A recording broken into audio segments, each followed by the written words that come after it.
my first son, he was born, everything was good. Like, it was just a normal, like, super excited to have your first child type of thing. When he was a month old, he started having seizures. The doctors diagnosed him with what is called schizencephaly, which is a part of your frontal lobe doesn't develop correctly. So he had to be put on medicine. Pretty much we were told, like, hey, he'll have some delays in his life, but it won't be, you know, anything super major. A month and a half later, he stopped breathing. My ex-husband was with him and found him, and did CPR and all of that stuff. I was at work about an hour away in New Jersey. They were able to resuscitate him, I guess is the right word to use. Made it to the hospital. We were finally able to see him. He never opened his eyes. He was on, you know, a lot of different tubes and things like that, you know. The hospital pretty much told us, hey, you have two options. We can wait till we can declare him clinically brain dead, or you can take him off of life support and let him die. And so at that point, we talked about it, and he seemed like he was in a lot of pain, and I didn't want him to be. So that's what we decided to do.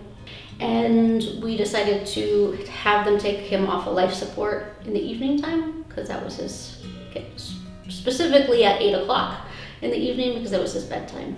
And so he passed away, and my ability to process his loss was really, really difficult.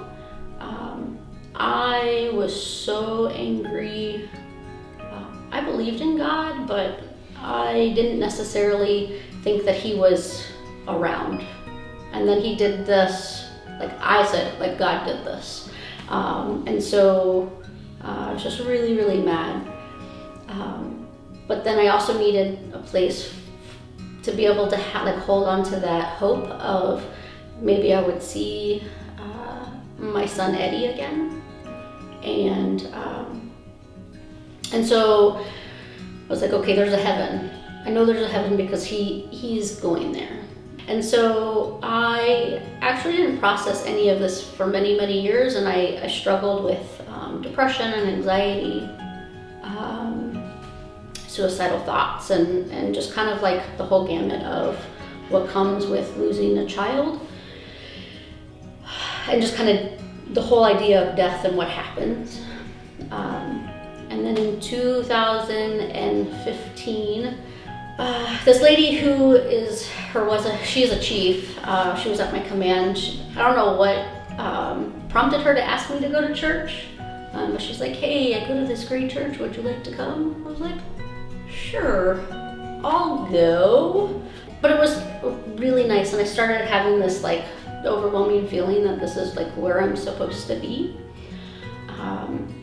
And as I start going more, I just kind of start finding more like glimpses of hope, and like where God is working.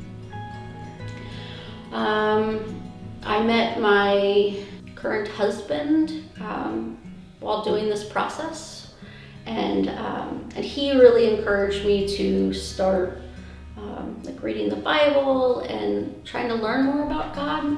And so I started taking classes, and the more I was reading, the more I was learning. I started finding that like there's so much love that God gives us even in those moments of sorrow. And like I really, really miss my son, and I don't know why God called him back to him.